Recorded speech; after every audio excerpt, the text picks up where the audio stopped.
Друзья, мы рады приветствовать вас сегодня на нашем мероприятии, на нашем совместном эфире. У нас сегодня Владислав Утушкин, Олег Иванов. Мы сегодня здорово проведем с вами ближайший час, ответим на ваши вопросы. Да, мы специально собирали форму с вашими вопросами. Я напомню, что в конце нашей встречи за 3 лучших и самых интересных вопроса мы разыграем некоторые подарки, поэтому, пожалуйста, оставайтесь до конца встречи. Задавайте вопросы, если еще не задали, вы можете задавать их в форме, Google форме, да, ребята отправят сейчас еще раз эту форму, либо можете писать прям на YouTube-канале в комментариях, либо в группах Telegram. Везде видим все ваши вопросы. Спасибо большое, Владислав, спасибо, Олег, что смогли поприсутствовать. Да, мы знаем, что у нас есть аудитория сейчас, которая смотрит нас. Это разная аудитория. Естественно, кто-то знает Владислава, большинство людей, очень многие знают Олега, естественно, аудитория Олега знает Олега, аудитория Владислава. Поэтому я представлю вкратце, да, и потом спикеры сами также смогут представить свои проекты и, в общем-то, себя. Визионер экосистемы MarsDAO, владелец и создатель ТТМ Академии Владислав Утушкин. Поприветствую. Ура! Да, сегодня расскажет нам о MarsDAO Lifestyle. Да, относительно, я так понимаю, недавно такой проект запустился, если я правильно понимаю. Вот, ну, тоже интересно послушать о том, что в нем поподробнее, да. Ну и также Олег Иванов, достаточно много тоже проектов в крипте, то есть оба такие мастодонты прям в крипте, очень много лет, очень много регалий, хотя скромные, конечно, но тем не менее. Олег Иванов венчурный инвестор, да, предприниматель, сооснователь Tornado Energy Drink, Инвестбазар, Березка DAO, Комьюн и много-много чего другого. Последний проект, вот, который, в общем-то, запустили, да, это Airdrop Factory, также про него сегодня поговорим, достаточно интересно. Ребят, вам слово. Владислав, пожалуйста, тебе расскажи немножко поподробнее, да, про ваш проект, о чем он. Ну, немножко, может быть, о себе для тех, кто не знает. Как ты любишь? У тебя короночка есть, как ты представляешься? Так, ну, спасибо за слово. Во-первых, еще раз, что могу сказать, рад всех видеть и приветствовать. Меня зовут Владислав Утушкин. Не Утюшкин, не Утушкин, а именно Утушкин. Вот, если говорить с улыбочкой, получается всегда правильно. Я визионер экосистемы MarsDAO. Это действительно экосистема, знаете, не как обычно говорят экосистема, чтобы это звучало модно. Нет, это экосистема, внутри которой более 17 всяких продуктов, проектов. Какие-то проекты уже запущены, продукты работают, вот, какие-то в стадии разработки, бета-теста. Короче, постоянно что-то делаем. Вот. Плюс много во всякие вещи инвестируем. Но смысл простой. Есть сообщество, оно большое достаточно. У этого сообщества есть клей. Этот клей называется токен MDAO. Вот. Когда-то давно мы его продавали и обещали стейкинг под 6-9% в месяц. Вот люди стейкали, настейкали кучу этого MDAO. Вот у них, естественно, эмиссия, которая была отложена на стейкинг, она исчерпалась. В итоге MDAO перешел в полноценный DeFi. Есть контракт, есть эмиссия 100 миллионов, она больше не напечатается, никем не создастся. И, соответственно, теперь появляется куча продуктов, которые потребляют этот токен. Вот, либо забирают из рук у людей, где непосредственно за токеном DAO можно пользоваться продуктами, либо в этих продуктах есть заработок в USDT, половину которого мы тратим на то, чтобы покупать MDAO с рынка и сжигать. Вот, давая людям полезные продукты, которыми они пользуются. За последние 3 года мы очень сильно выросли с точки зрения эрудированности наших людей. Если раньше они думали, что блокчейн – это гражданин Израиля, вот, то сейчас все активно пользуются всем, чем только можно. Родили кучу трейдеров, кучу холдеров. В общем, научили разбираться. Внутри MDAO много продуктов всяких, там MDAO Maker – это площадка, где мы продаем аллокации на ранней стадии в продукты. Есть игра, в которой мы развиваем навыки трейдинга. Сначала все на лудоманию похоже, но потихонечку у людей начинает включаться мозг, как же сделать больше, и они начинают развиваться. Есть образовательные продукты, есть академия, в которой 7 тысяч человек отучилось. И, короче, вся эта экосистема, она вот только-только, можно сказать, на ножки встает. Мы очень долго бились для того, чтобы пробиться на централизованные биржи. И мы залистились на Bybit, ворвали там фурор просто на голосование. И потихонечку развиваемся. Путь непростой, путь сложный, потому что люди, как правило, хотят все быстро. Вот. Но задача такая, значит, задача родить продукт, который будут потреблять токен, люди этот токен будут использовать, соответственно, чем больше людей используют токен, тем больше его капитализация, потому что, ну, мы все с вами понимаем, да, о чем говорим. Соответственно, построить такую экосистему замкнутую, в которой всегда есть деньги, вот, для людей, то есть есть польза. То есть хочешь учись, хочешь пользуйся продуктом, с помощью которых можно зарабатывать, хочешь просто развивайся. Вот, и у тебя постоянно есть мед, вот, потому что капитализация растет, ты там вытащил, например, себе, попользовался каким-то продуктом, получил знания или денежку заработал. Сходил куда-то на рынок, мы не закрытые, мы всегда про всех рассказываем, про все другие проекты, про все другие токены. Как правило, люди идут, воюют там и обратно возвращаются, как в домик. В общем, это какой-то такой кооператив «Ромашка» получается, если совсем просто рассказывать. Вот, а что касается MDAO Lifestyle платформы, смысл очень простой, сообщество большое, в сообществе дофига кто чем занимается. Плюс уровень контактов у нас уже из-за того, что мы перестали быть на рынке непонятно кем, и вроде как сейчас это уважаемыми ребятами в узких кругах становимся. Вот. Нас потихонечку принимают, и есть возможность общаться с умными людьми, а у этих умных людей есть хорошие продукты. Вот, соответственно, эти умные люди нам дают хорошие скидки на эти продукты. И почему бы эти продукты не дать сообществу? Мы для себя, на самом деле, очень простую цель преследуем. То есть мы снимаем нагрузку с рынка. Наша задача, на самом деле, придумывать продукты, которые будут потреблять МДАО, либо зарабатывать деньгу, с помощью которой МДАО это откупается, либо заставить с помощью продуктов людей держать МДАО, чтобы не оказывать давление на стакан. Чтобы у нас было время построить что-то глобальное и масштабное и найти себя, чтобы капитализацию улучшить и улететь, и много миллионов пользователей создать, пока мы таких продуктов, честно говоря, не придумали.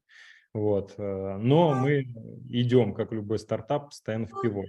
И вот лайфстайл – это задача какая? Держать МДАО. Соответственно, нужно людям взамен что-то давать. Поэтому вот мы запустились сейчас в тестовом режиме, и вот с какими-то партнерами, которые на вытянутой руке, как вот Олег, я давно Олега знаю, и в рынке, и уважаю, и человек уважаемый, и продукт хороший, вот очень нужный, про который Олег сейчас будет рассказывать. И вот там просто простая вещь, то есть держи МДАО, и есть определенный срок удержания, и в рамках этого срока через какое-то время ты получаешь купон, который можно заклеймить и использовать. Сейчас вот за лето задача number one у меня по MDAO Lifestyle – это набрать уже продавцов профессиональных, ну, манагеров, грубо говоря, которые будут связываться с отелями, с ресторанами, с каршерингами, со всякими, с арендами автомобилей, с другими криптовыми проектами. Задача наводнить вот эту платформу MDAO Lifestyle, почему он так называется, чтобы за то, что ты удерживаешь МДАО, получать всякие блага, скидки на билеты, пароходы, отели, в общем, интим и все такое. Слушай, круто. Про интим шутка. Вот, да, в общем, задача заставить Вот держать людей МДАО. после фразы «шутка» сразу люди отваливаться начали. Да, уходить. Но при этом дать им блага какие-то, потому что прежде всего, если вообще все крупными мазками взять, МДАО – это сообщество. Задача сообщества – это развивать. У меня получается, потому что я набирал свою первую аудиторию в очень нехороших местах, вот, в очень нехороших, за что получил свою херовую репутацию. Вот, но я из этих мест людей забрал, не столь отдаленных. И они запрогрессировали. Сейчас уже у всех есть MetaMask, все знают, что такое биржа централизованная, что такое лонг-шорт, как это все, графики умеют анализировать, вот, умеют покупать, не вестись на скам, надеюсь. Все равно находятся те, кто влетает во всякие ханипоты, когда им кто-то пишет в личке. Ну, в общем, разные истории. Теперь задача следующая. На рынке много всего интересного, и я стараюсь обо всем рассказывать в своем телеграм-канале, но информации настолько много, тем более она перемешана там с моими всякими жизненными ситуациями и чувствами, и иногда это в помойку все превращено. Вот, и они часто не выдергивают нужную информацию. На рынке Есть много путей для заработка, на самом деле, на криптовом. Один из них – это аирдропы, участие во всяких тест-драйвах, так называемых, новых проектов. То есть, пожалуйста, вот можно практически без какого-либо стартового капитала этот стартовый капитал сформировать. И на рынке такое было всегда. Я в рынке с 2013 года, тогда на рынке еще застал краны, когда они еще доживали свой век. Но все равно это было очень интересно и потрясающе наблюдать это. И так было всегда. И первый капитал все равно можно даже сейчас сформировать, не имея ничего, а только желание. Но у людей, как правило, этого желания нет. Они не хотят поднимать попку с дивана и крутиться, потому что или им кажется, что это слишком недостойно их там где-то заработать $0,50. Но ты ничего для этого не делаешь. Поэтому появляются наконец такие проекты, которые все это дело систематизируют, автоматизируют, и куча этого ручного труда делается совершенно без личного участия. И я считаю, что такое в рынке должно жить.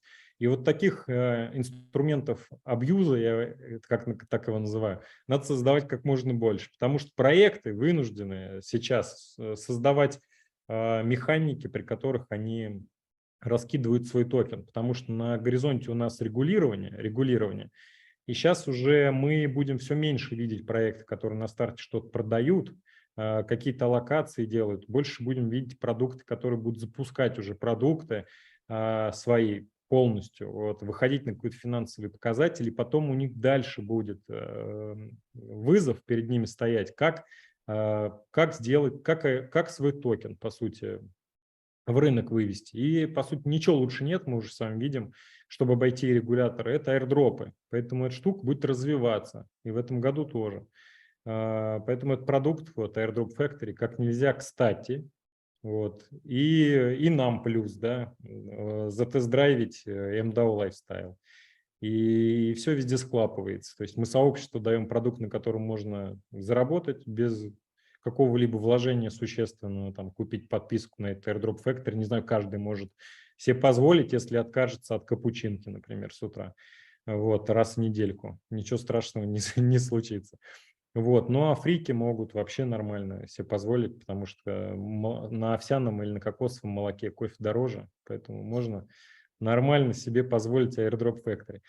И стать примерным членом общества криптовалютчиков анонимных. Поэтому так, все здесь схлопывается, и из этого можно что-то придумать. Поэтому так. И хочу сейчас очень сильно узнать, вернее, даже приоткрыть занавесу. На самом деле я видел, что у нас в моем сообществе уже много кто пользуется, много кто приобрел подписку, кто-то следит уже довольно-таки давно. И хочу, чтобы Олег из первых уст рассказал об этом продукте. Я знаю, что ребята тоже сейчас в стадии постоянной работы над продуктом, то есть ничего не бывает сразу, чтобы оно пыхтело и вертелось, это я точно знаю. Сразу можно получить только по щам на рынке крипты. Или в канипот влететь какой-нибудь, или за рак пулили, чтобы тебя. А что-то строить, продукт, это правда сложно. Не все справляются. Как правило, крипта сводится к тому, что проект заключается в том, чтобы запускать постоянно токен какой-нибудь. И команда скачет. А делать что-то серьезное, это надо, как говорится, иметь стальные какие-то там вещи определенные. Поэтому Олегу слово передаю и буду с удовольствием слушать про Airdrop Factory. Спасибо большое, да, Влад. Слушай, очень-очень приятно, да. Давай тогда сразу перехвачу, не знаю, Вань, если ты, конечно, не хочешь что-нибудь сказать по дороге, да. Слушай, всегда очень приятно тебя слушать и все-таки такой вижен смотреть, да, потому что, конечно, каждый человек в нашей отрасли, как ты сам знаешь, да, по-своему выстраивает свое сообщество, и все-таки у тебя очень интересная такая модель, до которой, честно, у меня как-то пока еще селенок, наверное, и как-то, не знаю, хватки, что ли, не хватает, чтобы это все таким образом организовать. Поэтому тебе, конечно, прям шляпу снимает, это очень круто. Я так понимаю, мы сейчас более-менее, так как аудитория у нас смешанная, если позволите, пару слов тоже про себя расскажу, и дальше мы просто перейдем уже тогда про Airdrop Factory говорить. То есть В двух словах, я выходец, получается, из рынка продуктов питания и напитков, где работал на Cola, Pepsi, Red Bull, Unilever, такие вот компании, в основном за рубежом с 98 года. Потом вот так получилось, что запустил свой энергетик Торнадо в России, может быть, кто-то до сих пор его встречает. Так получилось тоже сейчас без деталей, да, что мы его вырастили до 5-й позиции по доле рынка в России, продали эту компанию, она до сих пор существует и примерно ту же самую долю рынка держит, что приятно, конечно. Вот, учитывая, что прошло уже порядка, там, по-моему, там больше 15 лет, да, то есть с момента запуска, и вот, собственно, продукт еще до сих пор живет, что прикольно, мне кажется. Вот, дальше, значит, были некоторые итерации, где я уже перешел в такую, как бы, модель, ну, как бы, понимания, что да, я вроде предприниматель, конечно, но в целом уже начинаю уходить в сторону управления деньгами, потому что это выглядит как навык более устойчивый, чем навык предпринимательства, да, потому что когда ты делаешь выбор в любую отрасль, да, то есть хоть напитки, хоть блокчейн и так далее, ты понимаешь, что любая отрасль, она конечна, да, то есть она достигает определенного пика, ну, когда-то консолидируется, и в целом там, несмотря на твой потрясающий опыт, там, в принципе, ловить больше нечего будет. И в этом плане реализовываться себе как предприниматель, набирая вот, да, как бы такой узкий специализированный опыт, достаточно, ну, скажем, небезопасной стратегии, назовем это так, жизненно. И вот, а управление деньгами вроде выглядит как более такая устойчивая конструкция. Почему? Потому что деньги всем нужны в любой отрасли, на фазе становления, роста, да, там, консолидации и так далее. В этом плане, поэтому у нас сначала пошло направление инвестбазар, в рамках которых мы занимались кредитованием под оборотный капитал малого бизнеса, да, или под участие и реализацию тендеров, когда это тоже очень сильно шумело и росло. И потом это все мутировало, значит, параллельно сначала в 2017 году, когда вот блокчейн начал развиваться, мы запустили сначала проект Криптобазар, который вот дальше разросся по очень многим направлениям, которые, если коротко сейчас суммировать, значит, есть венчурное направление, то есть мы с 2017 года ведем венчурный фонд, с которым мы инвестируем на ранней стадии в кучу блокчейн-проектов. То есть мы там порядка 50 с чем-то инвестиций сделали за это время, то есть очень-очень выборочно. Там, дай бог, может быть, 1 или 2 проекта есть с русскоговорящими фаундерами, все остальное это вот там, не знаю, Корея, Сингапур, Гонконг, Китай, Штаты, понятно, там Европа и так далее. То есть это, как правило, вот все такие, ну, практически вот там, ну, не все, конечно, да, но я бы сказал, треть, наверное, самых топовых проектов, которые в блокчейне вот ты можешь где-то найти, мы там точно так или иначе поучаствовали на ранних стадиях. Вот, второе направление у нас появилось от этого, это в середине 2019 года «Березка» DAO, то есть где мы начали развивать DeFi направления, различные инвестиционные инструменты на стейбл-токенах, да, то есть, ну, а-ля депозитные продукты такие, да, положи, и оно там зарабатывает как-то, ну, и дальше различные тоже более сложные конструкции вокруг этого выстраивались. И третье вот направление, значит, это которое тоже буквально в этом году у нас запустилось, это площадка Second Lane. Она, конечно, для более профильных, профессиональных и крупных игроков, то есть это, в принципе, для фондов, да, площадка, где они перепродают свои ранние аллокации друг другу. Ну, то есть, условно, вот там кто-то не смог зайти, например, в какой-нибудь OneInch на фазе, да, когда там проект только поднимался и привлекал инвесторские деньги и не мог никогда достучаться. И вот кто-то из фондов, кто зашел, часть аллокации, например, перепродает кому-то. Ну и вот такое вот постоянно происходит. То же самое происходит с Аптосом, Суи, вот из последних, Арбитром какой-нибудь. И вот, собственно, сейчас эта площадка у нас, да, позволяет на такие сделки смотреть и периодически, там, ну, во-первых, предлагать что-то, во-вторых, конечно, покупать. И как бы, значит, вот благодаря вот этим всем проектам мы начали очень много автоматизировать наших внутренних функций учета прежде всего, да, то есть каким образом, когда ты управляешь чужими деньгами, тебе надо их считать, да, потому что с этого складывается, ну, во-первых, твоя доходность, во-вторых, да, там деньги чужие все равно считать надо, потому что это ответственность, да, и так далее. И ясно, что большинство людей, вот как бы если посмотреть проектов, которые этим занимаются, они, как правило, как бы это странно не звучало, падают на Excel, руками вот все шарашат там. Ну, мы, естественно, запускали тоже примерно с такого формата, потом нас это достало, и мы, соответственно, начали автоматизировать там бухгалтерский учет, там финансовый учет, да, там дэшборды какие-то давать клиентам и так далее, и так далее. И все вот это, получается, сначала отросло вот в площадку Визи, и дальше начало вот разветвляться просто по всем направлениям управления активов, назовем это так. И вот эти инструменты, они помогают, получается, любым задачам управление криптоактивами в таком автоматизированном режиме. Да? То есть началось с березки, потом ушло в венчур, пошло в second lane, во вторичку. И вот, собственно, сейчас пробрасывается на Airdrop Factory тоже, потому что ну, мы начинаем понимать, что, конечно, есть определенные узкие места, большой спрос и очень много неэффективности. Да? То есть в этом плане как бы эту неэффективность, конечно, есть смысл расшивать. Здесь я полностью поддержу тебя, Влад, да, на тему того, что ну, часто бывают такие вот ощущения, что, ну все самое вкусное уже собрали, оно уже закончилось.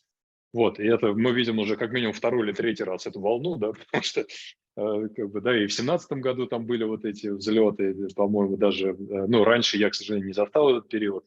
Потом, соответственно, 20-21 года, да, то есть были очень-очень щедрые дропы. Сейчас пошла тоже волна, вот там прошлый год, этот год.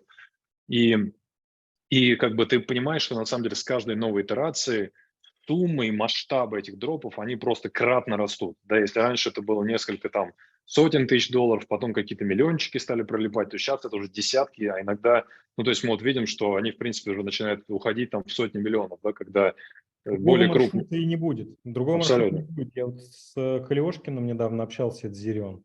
Мгм. И он, в принципе, дал понять, что это модель, в которую загоняют регуляторы. То есть это Абсолютно, да. дистрибьюция. Абсолютно. DAO, только там с другими механизмами немножко там Ну да. рассказывают. Но тебе надо как-то дистрибьютить токен на большое количество, для тебя маркет. Абсолютно. Тебе нужны пользователи, да, то есть здесь, получается, у тебя действительно есть определенная модель а-ля, ну, с одной стороны, кэшбэков, то есть за пользование, да, то есть, в принципе, тоже ничего же нового, это просто техника другая, да. С другой стороны, да, привлечение новой аудитории, потому что ты понимаешь, если они просто как бы с бухты-барахты получат какой-то микротокен, ну, как минимум, они попытаются что-то там за него получить какую-то ценность, да, и в этом плане вот у тебя сразу большое количество держателей токена, да, которые побегут на биржу или там куда-то на твои там, приложения и так далее. Какое-то количество останется. То есть это очень логичная модель. Вот. Но какая проблема с дропами? Да? То есть, опять же, вот те, кто с этим встречался сейчас, логика же какая? То есть, во-первых, есть, ну, если посмотреть вот на историю дропов, да, то есть самые щедрые дропы сейчас – это дропы протокольные, ну, то есть, как правило, те, кто вот новые блокчейн-сетки поднимает, да, Aptos, Sui, например, Arbitrum, какой-нибудь Optimism последний, или DeFi, ну, по крайней мере, DeFi NFT, sorry, да, то есть, получается, вот эти, да, то есть они уже на каких-то сетках сидят, пользовательский продукт, и дальше вот там каким-то образом за твое действие внутри, ну, DeFi, это, соответственно, за управление объемом денег, на NFT за управлением объема там крупных NFT, да, которые ты вот что-то там делаешь, за счет этого ты получаешь кэшбэк, по идее. Вот, но когда ты уходишь на, например, протокольные дропы, которые тоже очень щедрые, проблема заключается в том, что когда эти протоколы выкатывают свои тестнеты, да, и там приглашают как раз пользователей, для обычного пользователя это, конечно, очень тяжело. Ну, потому что это, как правило, ну, не зря это называется тестнетом, потому что там что-то не работает, да, то есть что-то там слетает, что-то косячит, висит, там время тратится, какие-то расходы ты все равно даже на это несешь и так далее. У тебя там постоянно что-то отлетает и так далее. То есть это все очень такая муторная такая дорога, на которую вот типа для человека, ну, как бы простого, да, в этом можно здесь разобраться. Это не ракетные технологии какие-то, да, там на самом деле, ну, просто инструкции повторяешь и делаешь и так далее. Вот, но так как мы знаем, например, да, многие же в обычной пользовательской жизни лень даже почитать инструкцию, чтобы он в айфоне разобраться, да, то есть типа там, как включить AirDrop, да, или выключить AirDrop там функции, ну, то есть просто вот типа времени нет или лень или так далее, да, то есть и ты понимаешь, что для обычного пользователя барьер все равно очень высокий. То есть да, он открывается, но он высокий. Вот ровно здесь мы как раз и приходим, как AirDrop Factory, мы говорим, смотрите, да, мы вводим автоматизацию, да, мы очень многие процессы делаем за пользователей, чтобы они просто не морочились, да, вот всем этим геморроем, потому что, извините, как бы вы тоже мудаки, да, то есть вы вот эту свой тестнет настройте так, чтобы было легко и просто пройтись. У вас же там все скрипит там и на палках изолентах, да, и падает. Вот, поэтому мы облегчаем, по сути, да, в ритейл, для ритейлеров, да, получается, вот этот пользовательский опыт, чтобы соприкоснуться с вами. Потому что весь геморрой мы берем на себя, автоматизируя прохождение этих дропов, да, там тыкание туда, куда нужно и так далее. открывая там какие-то, ну, кошельки тестовые, то, что мы называем burner wallet, да, то есть термин тоже очень интересный, который придумал один проект Zero X Pass. Мы в него тоже инвестировали в свое время, еще там в прошлом году. Очень крутые ребята, ну, с точки зрения технологии. Вот ровно эту технологию мы как раз у себя тоже интегрируем, да.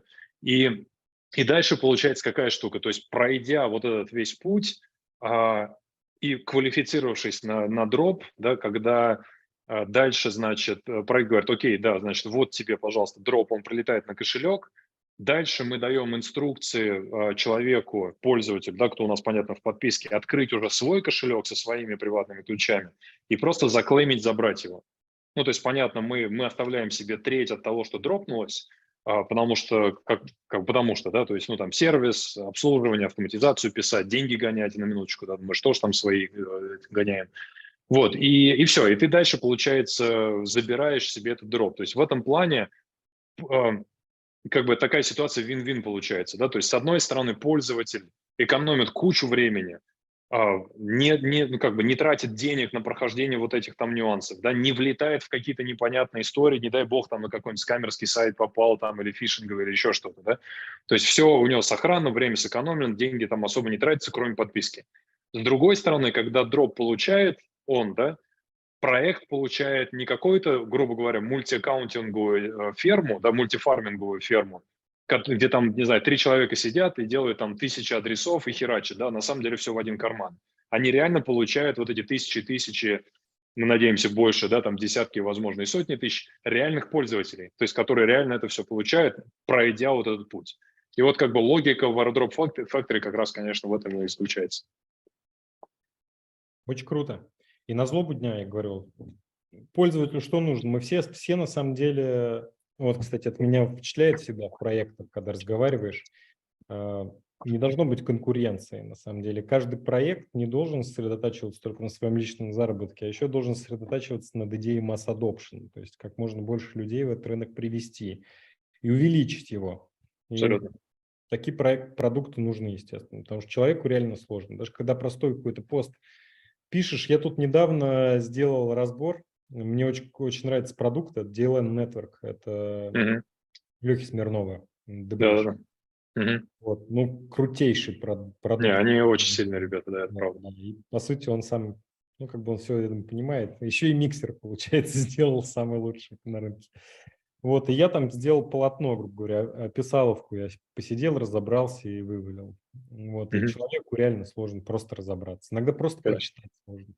Поэтому такие продукты, как Airdrop Factory, будут жить. И особенно это должно быть, знаешь, как в ежедневник такой. Ты приходишь на рынок, тебе рассказали, там, как установить кошелек, как защититься там, от мошенников, как обезопасить себя. Тут это все прошел, там, рассказали, как зарегистрироваться на бирже. И вот тебе мелок, список того, что тебе создаст первые деньги.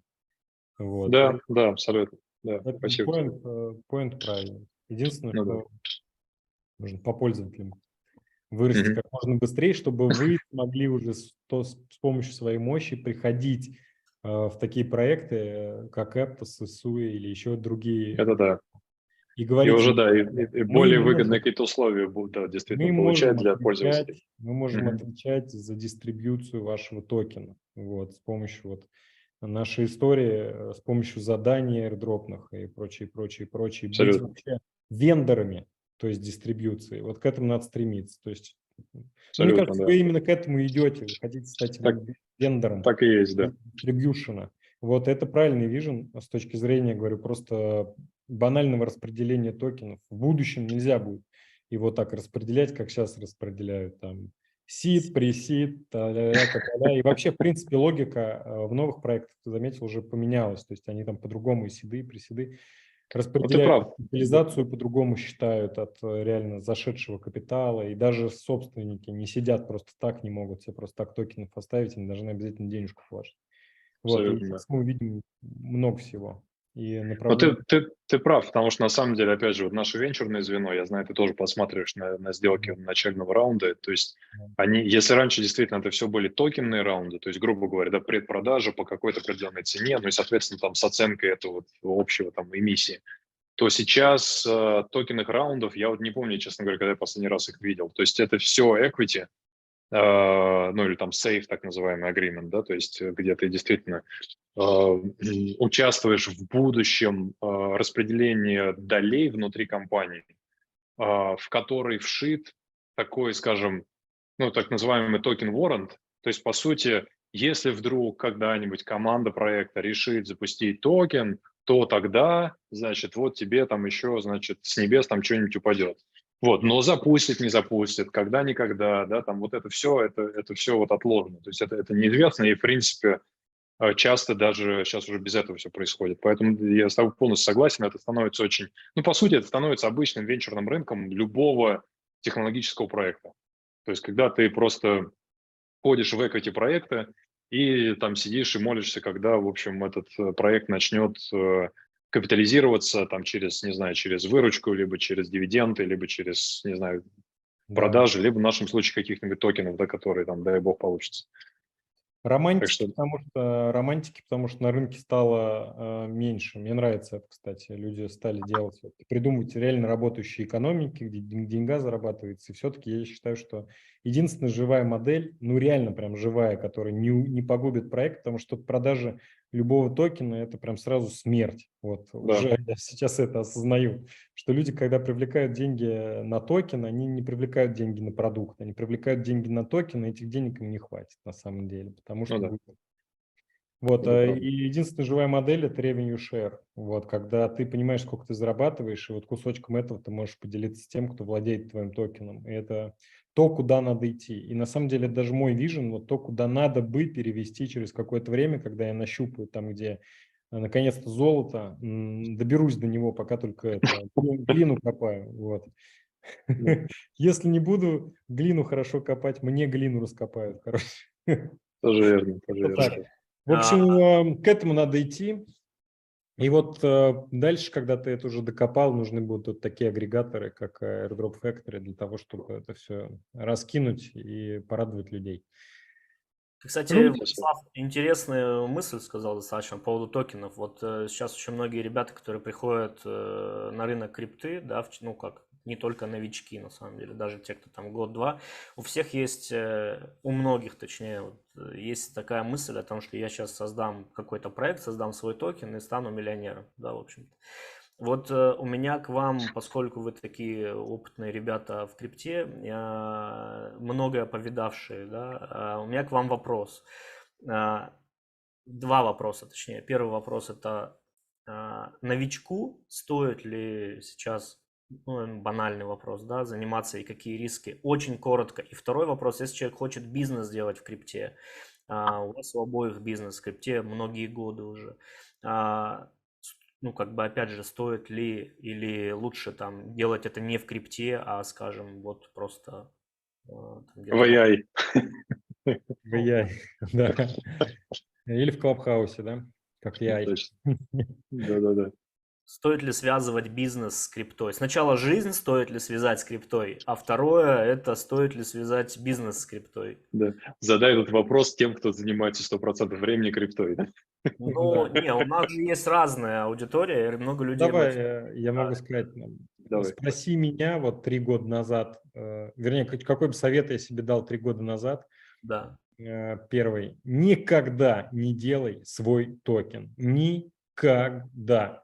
Именно в тот момент, когда ты сделаешь свой токен, в твоей жизни жопа. Вот, потому что все остальное время ты будешь придумывать грандиозные вещи, чтобы зарабатывать деньги. Тебя научит рынок зарабатывать. Научит. Но ты будешь эти деньги палить для того, чтобы поддерживать такую штуку, которая называется токен. Вот, если бы у тебя его не было, тебе, может быть, и не было первоначального такого хайпа, но как бы ты также поднял бы раунд какой-то, если отдельный продукт придумал. То есть доберись до денег, вот я себе какой совет дам. Придумай продукт, доберись до денег, придумай, как его масштабировать, пойми свою экономику, понял экономику, после этого ты можешь уже применить такой инструмент, как токен. Но применяя такой инструмент, как токен, я вот верю сейчас, что, ну это мне пока так кажется, что существует всего лишь одна живая модель токена, это revenue share. Вот все остальное, что есть на рынке, вот все вообще остальное, вообще все абсолютно, кроме битка, это все, ну как бы, это все пляски как бы с историей может быть, что-то получится. Вот, тяжело, невероятно. Ну, вот, я на старте, ну так, цифрок, я не знаю, можно, нельзя, наверное, не Ну, стоит. конечно, а что нет? Ну, От- как ты хочешь, да. Знаешь, Как- да. Короче, привлек я намного меньше, чем потратил по дороге, вот, и я постоянно на игле, как наркоман, условно, вот, который ищет постоянно кэш, зарабатывая во всех возможных местах, приходится разбираться, строить продукты, инвестировать где-то на свой страх и риск, чтобы вот это заработать денежку, чтобы тебе хватило на твой путь. А когда вот эта вот медвежка настает, в которой мы сегодня с вами уже сидим, сколько времени, уже больше года, то тогда как бы ты постоянно на кортизоле находишься. Ты не знаешь, хватит ли у тебя денег на путь. И поэтому я очень ржу, когда чуваки привлекли деньги как-то шально там, на токен и там купили себе ламбу. Или смотрю, он сразу в дорогих часах приходит. Ну, Ну как бы да. здесь прям сразу можно перекрестить его, потому что он свой маршрут не знает.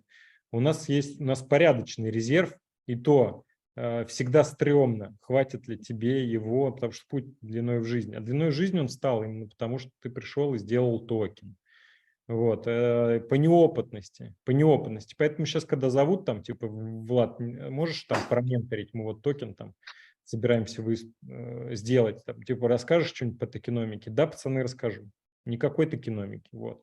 Пока вы не создали продукт. Сделайте четкий продукт, поймите его экономику. И у меня почему экосистема, типа от жизни, что ли, от хорошей? Потому что постоянно приходится что-то придумывать, и я вот бегу длиной в жизни, это сейчас исповедь такая, исповедь куртизанки.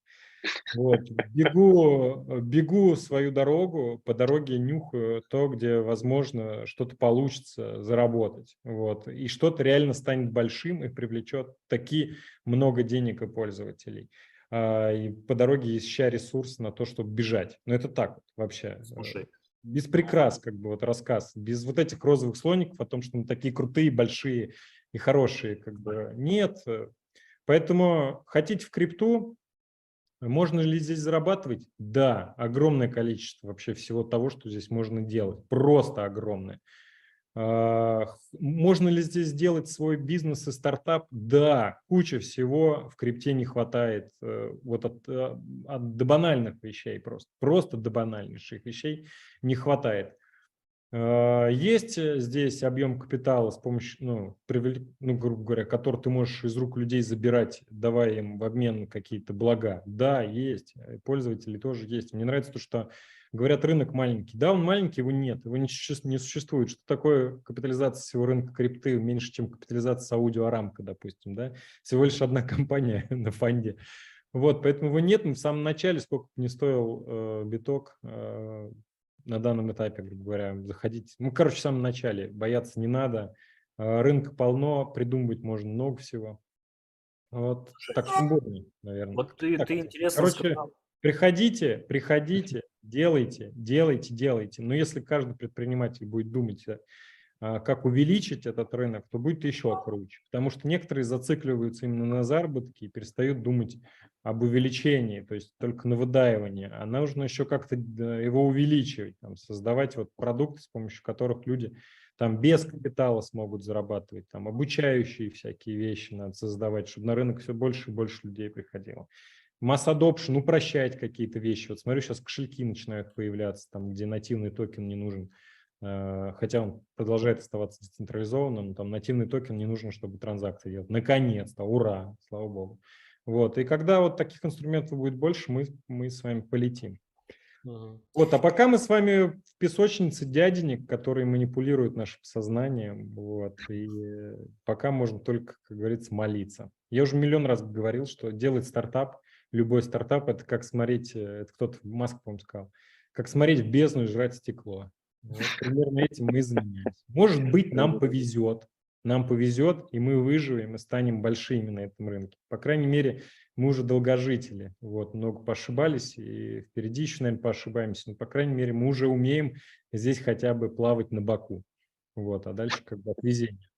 Да. Слушай, интересно, а вот сейчас, Олег, интересно еще твой ответ на вопрос. Интересно, ты сказал по поводу токенов, да, все-таки большинство же людей, они же не задумываются о том, что ты там делаешь, как ты там добываешь деньги и так далее. Они просто говорят, слушайте, токен укатался, что делать, выходить, не выходить, а давайте нам по $5. Сейчас, кстати, один из вопросов, увидим ли мы токен на MarsDAO по $5 и когда, да, то есть у людей один вопрос, скажи, пожалуйста, зачем его поддерживать? Ну, так пусть укатается, да и все, какая разница. Да. Зачем поддерживать, чтобы Репутация? ресурс был у людей? Ну, как бы есть изначально такая механика строится. То есть для того, чтобы все работало, говнище, вот, которое построено.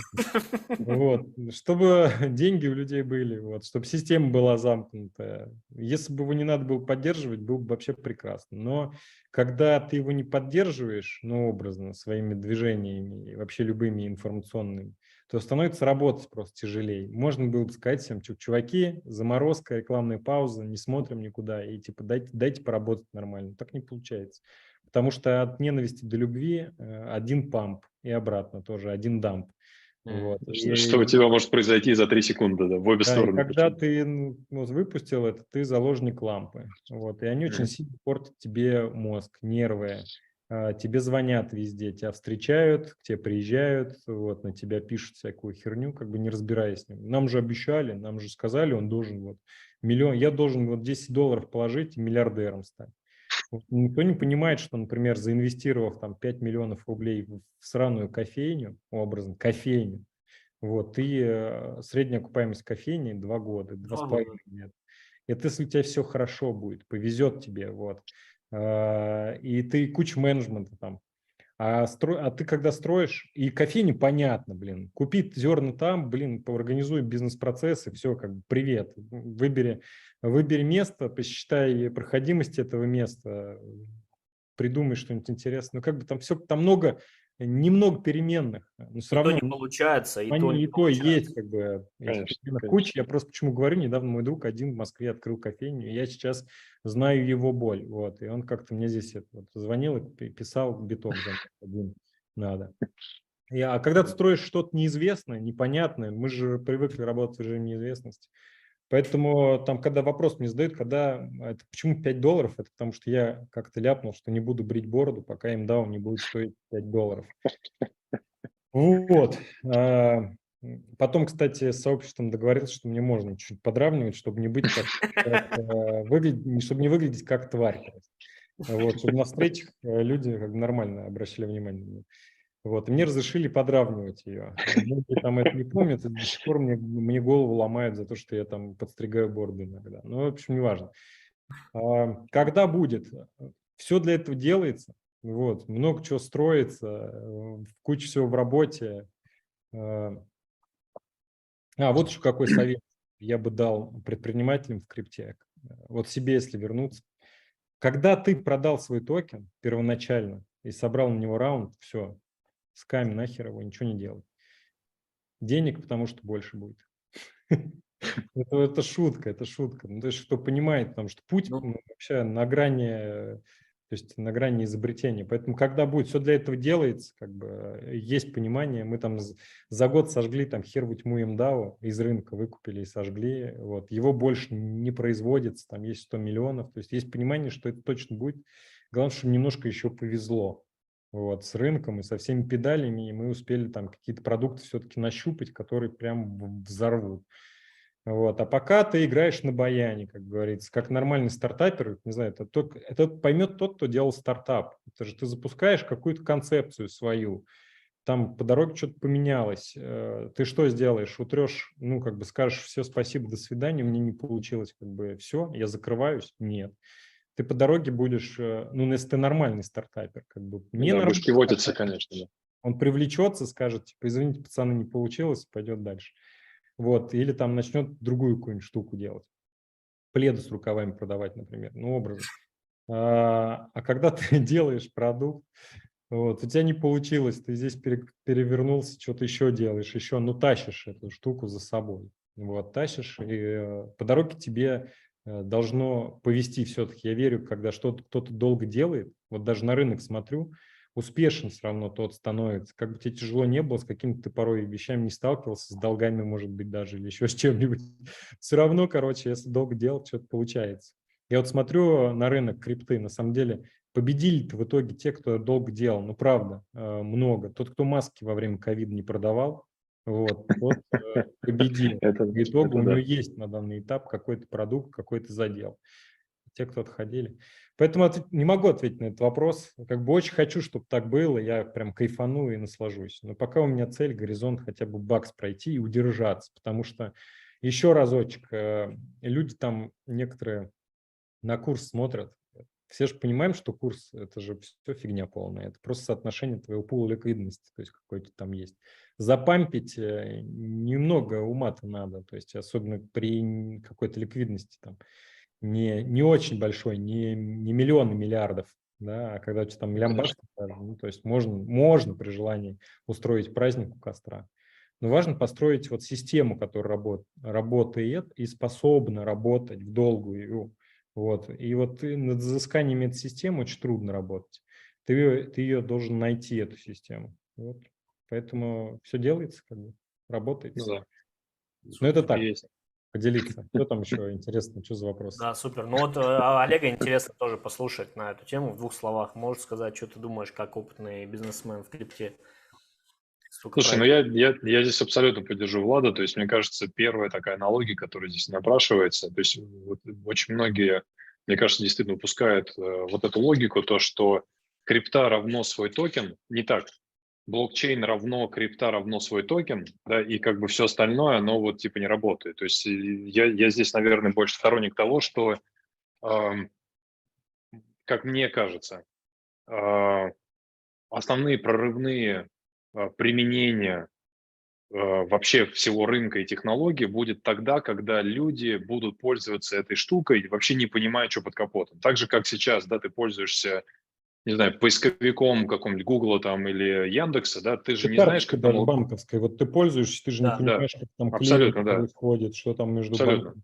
Ты Это просто вот, да, ты видишь какой-то экранчик, у тебя там циферки, да, ты нажал кнопочку, какие-то другие циферки вставил, что-то нажал, вот, типа, что-то там поменялось у тебя на экранчике. Что дальше, тебе, в принципе, похер. Но это путь к Вот. масс-маркету получается. Масс-маркет Ну, так да и нет, работает. ты знаешь, ну, да это путь ко всему, то есть даже и B2B таким же образом и так далее, да, потому что, еще раз, пользовательский опыт должен быть человеческим, да, а не вот то, что ты там 54 кошелька открыл, сохранил там свои 54 умножить на 12 сид-фраз где-то непонятно, в распечатанном Талмуде или в каком-то там паспорт, ну, то есть это же жесть Бабушки в полная. деревне. Ну да, да, то есть где там бабушка еще дом сгорел, не дай бог, ну то есть это же капец полный.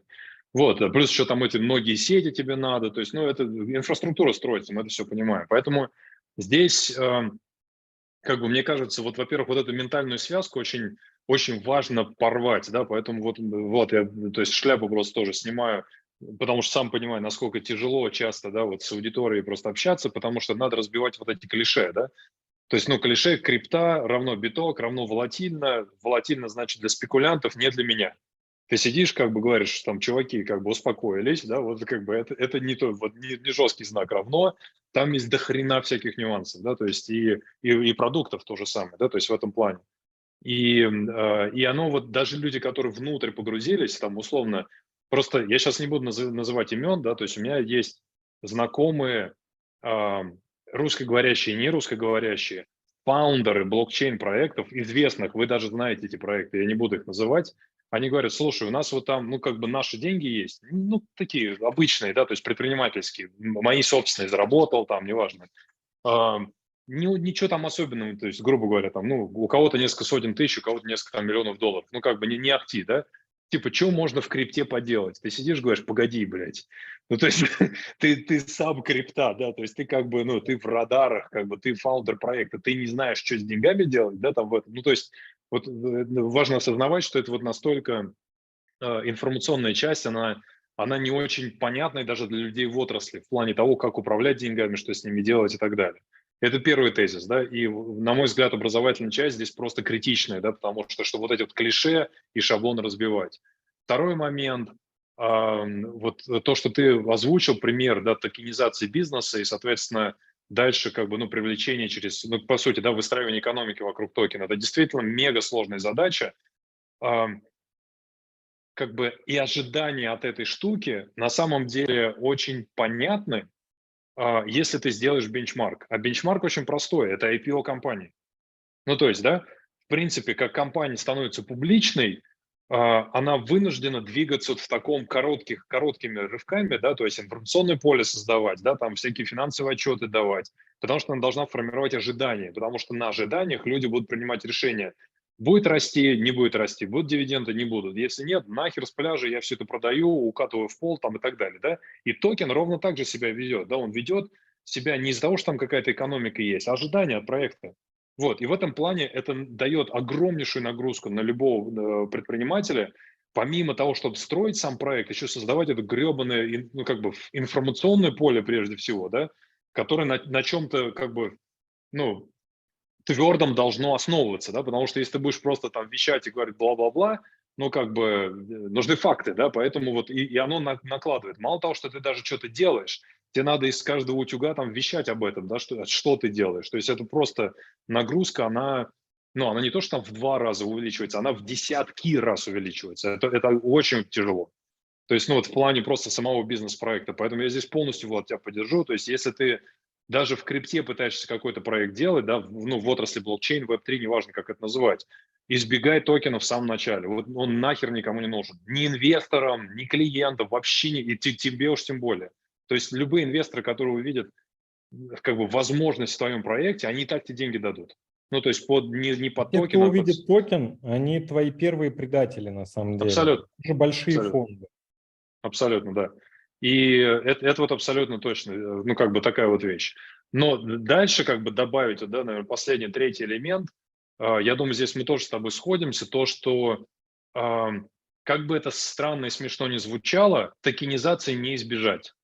Ну, то есть все в ближайшие, вот там, не знаю, 3, 5, 7 лет, да, то есть если даже отчеты посмотреть каких-нибудь Citigroup, там, Boston Consulting Group и так далее, они все в одно лицо просто пишут, что даже вот то, что сейчас называется Real World Assets, да, РВА, то есть, ну, по сути, как это называется-то? Ну, реальные активы, да, или там не цифровые активы, то есть к которым что относится? Конечно же, недвижимость, конечно же, фондовый рынок, Но все конечно же, перейдет, какие-то... потому что Да, старая система, она просто неудобна уже. И мы все с вами видим, что с активами происходит, просто доверие падает.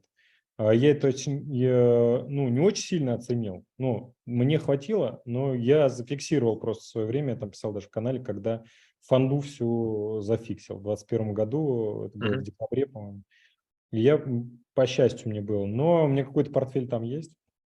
И мы ну да. видим, что произошло. То есть. Санкции, да, все дела, опять же, да, блокировка счетов как в России, там, так и в Interactive Brokers, там, ну, то есть это же капец. Вот, и ты понимаешь, что, грубо говоря, ты, ну, зачем тебе брать на себя вот этот риск, да, который вообще не от тебя зависит, то есть ты ничего не делал, да, ты ни в чем не виноват, с какого хера вдруг все твои состояния, да, на которые ты работал там кучу-кучу лет, брал на себя риски, да, там еще что-то делал и так далее, и вдруг херакс, это все вот, ну, превращается там в какие-то циферки на экране, к которым ты не имеешь доступа. И Да. еще иди там докажи, да, что ты там, ну, короче говоря, вот со всеми этими вытекающими. Поэтому это просто неизбежность. И последний тезис здесь. Вот, я не знаю, Влад, мне кажется, ну, мы с тобой, по-моему, тоже этими вещами как-то обменивались. Мне кажется, сейчас мы подходим к определенному такому поворотному моменту внутри вот Web3, блокчейна. В каком плане? Раньше, вот до этого, ну, там, до этих годов, наверное, последних 2, да, эта отрасль была отраслью гиков.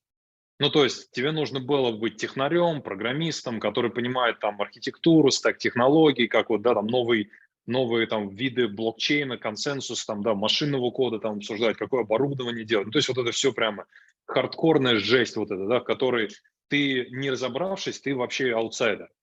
Прикол заключается в том, что критическая масса вот этой всей инфраструктуры, она практически подходит к завершению. Ну, то есть там процентов на 80, на 90 она уже готова, да? У тебя дохера блокчейн-сеток, у тебя дохера мостов, оракулов, кошельков, там просто вот, ну, реально дофига. Ты можешь на определенном уровне уже сейчас прийти как предприниматель, да, и взяв эту инфраструктуру, подумать, как я могу это применить к своему бизнесу, к своей аудитории или вот к этой возможности, которую я увижу. То есть, условно, заканчивается время гиков, наступает время предпринимателей. То есть, когда ты понимаешь, как еще раз, да, вот это все взять и продукт положить, чтобы пользователь, часто, может, даже не понимая, что под капотом, да, сказал: о, прикольно, я пошел вот это использовать. И вот ты больше и больше проектов, на самом деле, сейчас вот в этой области появляется. И мне кажется, как раз вот почему это круто, да, опять же, для предпринимателей, потому что именно сейчас надо заходить. Потому что, потратив буквально там несколько месяцев времени на погружение в там терминологию, в инструментарий, да, там потеревшись на конференциях с людьми, повстречавшись и так далее, как бы, ну, там, погоняя идеи вокруг и так далее, к моменту, когда следующий булран начнется, да, там следующий виток какого-то роста вообще технологического, ты уже подойдешь во все оружие, чтобы запустить что-то такое прям реально фундаментальное, да, чтобы там в будущем появился новый Amazon и положил текущий Amazon на лопатки, потому что это ужас, что там происходит, да. Ну и вот просто любое же ты посмотри там направление, там же капец. То есть ты вот, ну, копни, да, там что, Инстаграм хороший, что ли? Ну что, вот даже там Zoom, по которому мы сейчас, да, общаемся, или YouTube, он прямо без этих, да, ну, короче, без изъянов. И, конечно, нет, там везде куча ограничений, нюансов, потенциальных, да, там рисков закрытия и так далее. Ну, то есть там возможностей просто очень много. Да, но я подозреваю, что с вашим опытом обоих мы можем до послезавтра разговаривать на эти темы. Поэтому Короче, Это ответ правда, да. такой, что сейчас самое лучшее время для предпринимательства в крипте. Вот, но надо Верно. запастись терпением, потому что когда ты сюда зайдешь, не факт, что тебе прям сразу как-то свезет, Ой, точно, да, точно. нащупаешь. Тебе нужно будет это придумывать, как оставаться на рынке. Вот. А это уже другой вопрос, и он вообще ни разу не дешевый. А еще сразу розовые очки снесу всем, общаясь с фаундерами именно больших проектов международных, вот каких-то прям вот из топ-100 CoinMarketCap, так просто без имен. И задавай ключевой вопрос, типа, пацаны, а вы на чем вы зарабатываете? У вас какая юнит-экономика и фин-модель вообще? Они говорят, ну, мы еще не придумали, как монетизироваться. Вот. И пока Так и единственная есть, да. монетизация у них есть их токен. Вот они создают новостную историю, потом это все дело рынком пампится, дай бог, если это, ну, как поняли, да, CoinMarketCap 100 это Binance, уже на Binance все, там все Ну да. несколько по-другому. Вот, с другими денежками. Они себе опять денежек на годик напечатали и в изыскание ушли. Поэтому зарабатывать мало кто умеет. Мы, кстати, вот в экосистеме, нам пришлось из-за того, что мы пиздюки, вот, маленькие, нам пришлось научиться зарабатывать, вот, чтобы жить, потому что у нас не наабьюзишься своего токена, вот, потому что это там не такая большая ликвидность, вот, которую бы даже на месяц жизни хватило бы, ну, грубо говоря, не на месяц, там, столько, чтобы мы там нормально себя чувствовали, просто там нет. А во-вторых, эту ликвидность туда мы положили. Вот. И ее Мгм. как какого-то нового прихода у нас нет такого сумасшедшего там на сотни миллионов долларов, чтобы у нас была капа. Поэтому маленькие вот такие проектики, они будущие скакуны. Почему? Потому что им приходится учиться зарабатывать. Вот. А еще раз, так если все вообще унять, приходите, короче, в рынок, здесь интересно, забавно. Вот. Научитесь многому, это правда. Вот. Несмотря на жопу в шрамах. Вот. Но через какое-то время станет уже интересно, что будет ну, дальше. Мне вот, например, интересно, я просто бегу, знаю, что это новое, рынок в самом начале, и если просто дожить, выжить здесь, удержаться, то ты точно уже приедешь к очень большому хайпу. У Абсолютно. тебя уже будет Абсолютно. инфраструктура большая к этому времени, и ты просто... Но находясь внутри, ты больше видишь, да, и больше, быстрее видишь Да, возможности. Соответственно, у тебя просто шансов больше открывается и так далее. Это все равно, что, я не знаю, в эру зарождения интернета, когда мы были там мелкими пиздюками, да, что называется, там, ну, что мы там могли делать? Только рубиться в какие-нибудь там да, да. компьютеры, там, ну, то есть компьютерные игрушки и так далее, да, создавать, ну, просто как бы мы еще маленькие были. В этом плане ты понимаешь, что, ну, какое огромное количество людей просто так проявили себя в таком количестве разных проявлений, которые ты даже там, ну, сейчас, мне кажется, не знаю, часа эфира не хватит, чтобы просто даже перечислить все это. Да, Да? это правда. 100%. Короче, криптан – это знаете кто? Это чувак, который прыгает с горы, вот, в костюме вингсьюте в таком. Вот, в «Белке-летяге», знаете костюм такой? Да-да-да. Вот он летит, и хер его знает, откроется у него парашют или нет. Но он летит. Или знаешь эти, которые вот здесь у них, вот про что ты говоришь, и Вот я ветер тебе говорю. поймает или не поймает, Ну да? вот, типа из серии, если откроется, окей, круто, красавец. Не откроется, не повезло. Ну, не Поэтому получится. есть такая штука, как глупость и гениальность. Чем отличается глупость от гениальности? Ничем. Это одна и та же история. Просто у Удачи. гениальности есть такой фактор, как пришел к цели, как бы к своей, да, то есть реализовался. Если до цели не добежал, значит глупый. Если до цели добежал, значит гениальный. А подход один и тот же, как бы он вообще непонятный, граничащий хер знает с чем. Поэтому вот все, кто в крипте, мы можем там размышлять, но мы бежим в никуда, абсолютно в никуда. Кто думает, что что-то там понимает, никто ничего не понимает.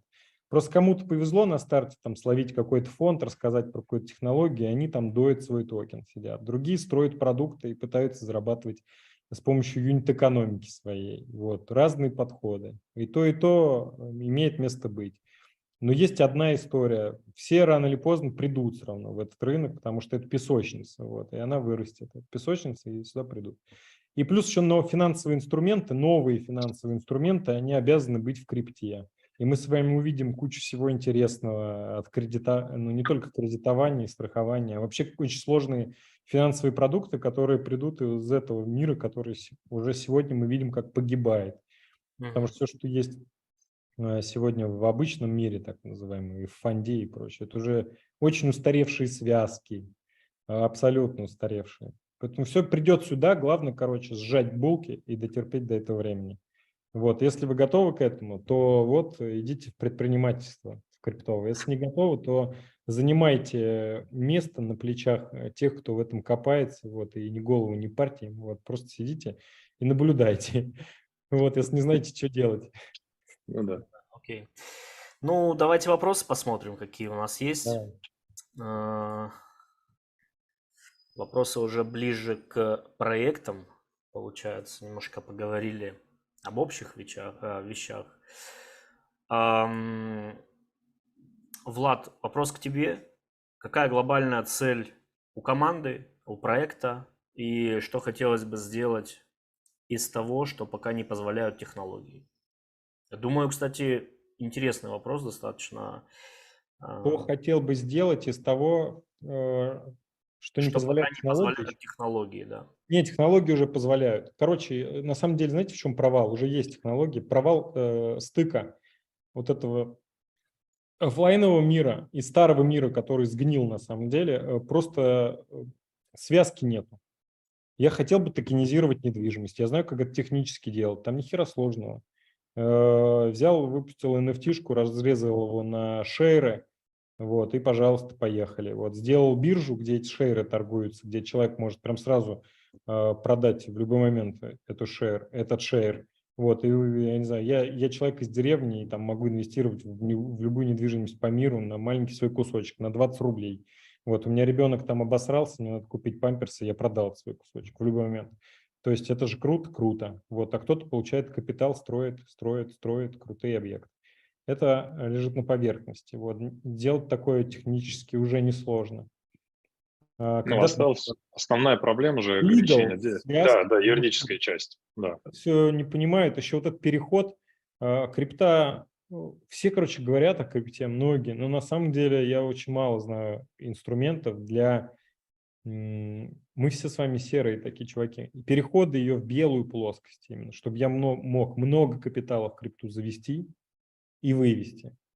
А вот это даже большие дяденьки, это пока что-то такое очень сильно непонятное, когда мне говорят, что там BlackRock инвестирует в крипту. Ну как? Как? Я в это не верю, короче. Ну пока на данный момент. Это все статьи, это серии там менеджер BlackRock пукнул и сказал, вот мы инвестируем. Как он инвестирует? Он что, в Москва-Сити едет крипту менять? Ну нету инструментов, правда. Ни одного банка еще не существует, вот это, чтобы прям я мог реально много капитала. Нет этой связки. Ну, Поэтому... да, Чё? говори, сори. Да, Не, говори. поэтому пока не наладят вот этот вот маршрут не наладят, вот этого не хватает. Не хватает, короче, вот что не хватает? Не хватает то, чтобы финансовая система прям получила по щам и сдохла. И когда она вся сдохнет, ну, можно будет выстраивать новые. А сейчас люди пытаются пристроить бегемота к носорогу, вот на остатках той системы, которая сейчас есть, строить новый не получится, потому что ни одна банковская система не способна это делать. Вы даже посмотрите, на каком внутреннем софте работают банки. Я немножко в тематике и знаю, что там происходит. Блин, кошмар. Это гомондец. Ну, то есть это правда вот прошлый век, абсолютно прошлый век. Какой нахрен Swift? Вы знаете, как работает технология Swift? Это же, ну, привет как бы. Поэтому так. А Окей. так построить можно много чего. Можно придумать, вообще все есть. И главное, что технически можно вообще сейчас easy все реализовать. Нет, технически все, да, я с тобой полностью согласен. Технически уже все прям готово и как бы и едет, да, то есть, грубо говоря, ну, я думаю, ты тоже знаешь, можно даже там серию проектов озвучить, ну, пропи, например, какой-нибудь, да, то есть Да, в Штатах, да, то есть это, в да. принципе, токенизация той же самой недвижки. Она работает, но она работает на очень-очень узком сегменте, который обрезает все потенциальные юридические риски, да, которые у этого проекта могут возникнуть. Почему? Потому что, еще раз, да, регулирование, оно вот пока, ну, объективно, оно всегда не успевает, и оно всегда, как бы, если посмотреть на любую технологию, там же всегда история в чем, да, то есть появляется какая-то новая технология, она ставит вопрос над статусом кво, там, тех, кто сейчас, да, на этом бизнесе сидят и рубят там деньги и так далее. Поэтому, естественно, первая реакция какая? Запретить. Да, то есть потом как бы любая новая технология, она же что делает? Она как вода пытается найти свой путь, да, так или иначе. И всегда находит. Просто, ну, когда-то это больше времени занимает, когда-то это меньше. И, конечно, все, что касается денег, да, там, управления деньгами, трансграничные переводы и все остальное, это, конечно, очень болезненная история и для государств, для власти имущих, для всего остального и так далее. Поэтому, конечно, здесь держаться за старые какие-то такие островки безопасности, там все будут держаться долго. Вот, пытаться там вгонять какие-то альтернативные адженды для того, чтобы просто туманы напускать а-ля CBDC, что, конечно, просто смешно. Вот, ну и как бы вот вся вот эта канитель, да, она, то есть какое-то время даст, да, там, чтобы немножко еще там подержаться как-то на плаву, но постепенно, да, кусок за куском это все будет отъедаться. Мгм. Так что да, полностью поддерживаю. Окей. Вопрос такой. На ваш взгляд, это вопрос, ну, написано Олегу от Эдуарда. На ваш взгляд, airdropы будут и дальше пользоваться популярностью, как в данный момент? И просчитаны ли риски, если экономическая концепция компании поменяется? Какие есть решения и есть ли на текущий момент? Экономические риски компании, какой компании?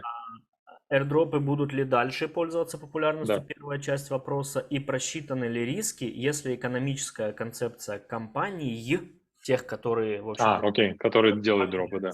Мгм. Ну, смотрите, то есть на первый вопрос, мне кажется, мы ответили тоже, да, Да. очевидно, да, то есть и причину мы тоже, в принципе, озвучили, да, потому что просто другого варианта действительно не будет, да, тем более помимо регуляторных факторов, которые просто загоняют действительно проекты в то, чтобы привлекать аудиторию только через дропы, да, другого просто подхода нет.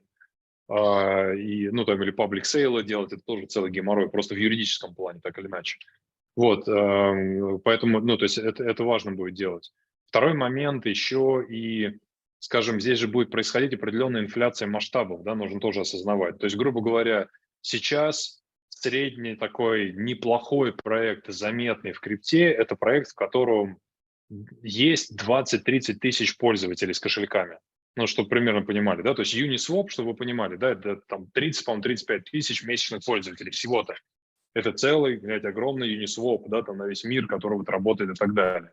То есть, но при всем при этом, если смотреть на 19 год, да, когда только там появлялись какие-нибудь, ну там, Ави, тот же самый Compound, да, DDEX, там еще тоже вот эти все биржи были, наверное, там многие не помнят. То есть это все исчислялось сотнями людей. Ну, то есть, представляете, да, вот грубо там 2 года назад это сотни, да, и ты уже как бы на радарах. Сейчас это там 30 тысяч. Соответственно, делая прогрессию дальше, это все будет уходить примерно в масштабы стандартных технологических проектов в моменте сейчас, да, то есть если ты запускаешь, например, там с какой-то причины, да, у тебя вдруг захотелось запустить новую соцсеть какую-нибудь или победить TikTok, то до того, когда у тебя там будет меньше несколько миллионов пользователей, на тебя просто никто смотреть не будет. Ну, то есть ты какой-то микростартап, который типа пробует пока еще, да, то есть вот в крипте ровно то же самое будет происходить. Тебе нужно будет быстро набирать большое количество пользователей. И другого подхода технологически, кроме как дропать токены и там привлекать и как-то интегрировать пользователей, просто не будет. Вот. Это будет вызывать определенную как бы нагрузку на ожидания, да, от проектов, который просто будет, ну, как бы выкладываться в маркетинговые планы, равно инвестиционные запросы от инвесторов. Вот как бы и все. Ну, то есть посмотрите на примеры, опять же, да, любых технологичных компаний, которые сейчас вне крипты запускаются. У них, когда они рейзят деньги, там же все очень, ну, четко прописано, да, там с финансовой моделью, просто даже на верхнем уровне. У тебя есть зарплатный фонд, чтобы что-то пилить, разрабатывать. У тебя есть коммерческий фонд, да, там на людей, которые будут продавать, что-то ездить там и так далее. У тебя есть маркетинговый фонд, да, там на привлечение аудитории и все остальное. То есть и это как бы расходы, которые питчатся инвесторам, привлекаются и дальше тратятся. Вот здесь ровно то же самое, и, ну, на самом деле сейчас происходит, да, просто масштаб этого будет увеличиваться. Будет происходить инфляция, которая уже происходит. Потому что, смотрите, опять же, 17-й, да, там 18-е годы люди и проекты привлекали там, ну, по десятки, там несколько десятков миллионов долларов, да, средний какой-то чек был там, ну, понятно, чем раньше стадия, меньше было, да. Сейчас посмотрите, там раунды, закрытые раунды, последние, какого-нибудь Суи или Аптуса, да, где они поднимают там несколько сотен миллионов. Еще раз, не оценка, это они реально сколько кэша занесли в компанию от фондов. То есть там, по-моему, 350, что ли, сколько там миллионов. Ну, то есть это огромные суммы, да, то есть которые, ты понимаешь, это, ну, они обосновали, да, что эти суммы им нужны для того, чтобы развивать проект. И, естественно, это будет все дальше и дальше продолжаться, потому что если смотреть на технологические компании и приватные раунды, вот это, да, Series B, C, D и так далее, где, например, участвуют уже фонды какие-нибудь поздних стадий, какой-нибудь Napsters, например, южноамериканский, да, или южноафриканский, сори, или там какой-нибудь DST, там тоже, да, в Юрия Мильнера, например, небезызвестного. То есть это все фонды, которые заходят только с чеками в несколько сотен миллионов для того, чтобы участвовать вот в таких крупных, да, проектах и выводить их уже на следующую фазу, там, на IPO и так далее. Поэтому все то же самое будет происходить здесь. Да, супер. Ребят, я напомню, что свои вопросы вы можете нам в форму писать, да, либо в чате в YouTube. Скажите, пожалуйста, Влад, Олег, сколько у нас времени еще есть? Может быть, вы там уже убегаете на какую-нибудь встречу или нормально Ну, я еще? бы минут 10, да, наверное, как-то еще заложил, плюс-минус, да, и уже, да, начал слушать. Окей. Окей, тогда давайте, надо нам будет еще там... Тогда коротко отвечаем на вопросы, хорошо? Да. 3,7 миллионов долларов собрано с дропов, указано на сайте. Это один кошелек или команда работала руками или скриптами? Если не секрет, можно поподробнее. Олег, к тебе, видимо, вопрос. Коротко, это результат работы Березки DAO, где мы занимались управлением активами, и нам бонусом насыпалось вот столько дропов за все время управления чужими деньгами. Все. То есть теперь мы понимаем, как это работает, и вот эти действия мы автоматизируем в рамках Airdrop Factory. Ну, то есть Airdrop Factory появился вследствие того, что был уже опыт работы с дропами. Верно. Понятно. Значит, я знаю, что у Владислава большое сердце. Мы много раз уже помогали разным благотворительным фондам. Можно ли сделать некий счет-кошелек, на котором будут выполняться также задания, а в случае airdropа продать и прибыль раздать в благотворительные фонды? Можно даже создать список фондов от 10 до 30. Я думаю, что можно будет об этом подумать, по крайней мере, как минимум. Почему нет? Прикольная история. Нет? Олег говорит нет. Нет, технически все, что угодно можно сделать. Вон, я не знаю, на визе это в 3 клика можно сейчас сделать. То есть все у тебя DAO, да, пожалуйста, собирай. Вопрос, как всегда, кто это будет маркетировать? У каждого проекта должен быть драйвер. Кто везет этот автобус, кто привлекает деньги, кто как что развивает. То есть, ну, технически, пожалуйста, это даже вот без нашего участия бери, разворачивай. Да любой кошелек открой, пожалуйста. Да просто кошелек, что делать, просто кошелек. Конечно, конечно. Даешь вот тебе и все. Да. Должен быть эгегей, какой-то чувак, который это всех... Кто драйвер, да. Тем более люди не любят благотворительность, хоть как все и говорят об этом. Все очень сильно не любят. Обычно тема не взлетная, не полетная. Вот я посвятил этому 2 года в жизни в сообществе, и сообщество реально этому научилось. Это круто. Потихонечку, полигонечку. Это очень сложная тема. Сейчас мы там вот за вечер уже такое каждый год делаем, бывает и 2 раза в год, за вечер способны по 6-7 миллионов рублей отправить в фонд доктора Лизы. Вот. Круто. Реально каждый год они там офигевают. Но Круто. это Молодцы. прям вот Круто. очень к этому подходили долго. Поэтому, кто задал вопрос, ребят, пожалуйста, вы можете стать драйвером самостоятельно этого. Да. Было бы А, желание, как говорится. Да, вопрос от Татьяны. Вроде как, только очень коротко, ребят, сейчас я знаю, может унести. Вроде как на горизонте рецессия. Как крипторынок поведет себя? Как ведет на коррекциях? Понятно, выкупаешь дно. А как в рецессию может повести себя такой молодой рынок? Вопрос про инвестиции. Влад, хочешь взять? Я могу сказать, но просто это не понравится, надо же типа экспертным быть. Вот. А эксперт обычно что делает? Они очень умно на это отвечают. Долго развозят ерунду. Долго рассказывают. Ля-ля, что-то. Я могу сказать так. Пьер его знает. Никто не знает. Вот. Потому что никто не знает, а не потому что кто-то не эксперт.